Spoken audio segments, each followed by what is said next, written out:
ज्याच्यामध्ये उद्धव ठाकरे अर्थातच सहभागी होणार आहेत, प्रमुख नेते देखील सहभागी होणार आहेत। मात्र एक मुद्दा जो प्रामुख्याने समोर येतोय तो म्हणजे राज ठाकरे आता इंडिया आघाडीमध्ये सहभागी होणार का, हा प्रश्न आता समोर येतोय। ही चर्चा आता पुन्हा एकदा बघायला मिळते।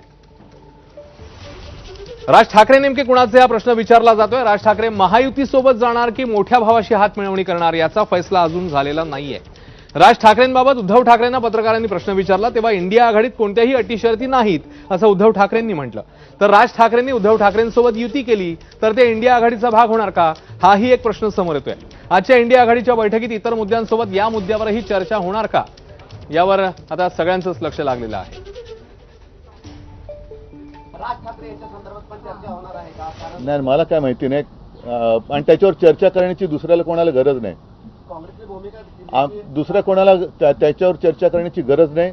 आम्ही आमची भूमिका ठरवायला आम्ही समर्थ आहोत। त्याच्यावर चर्चा करण्याची गरज नाही। आमची भूमिका ठरवायला आम्ही समर्थ आहोत।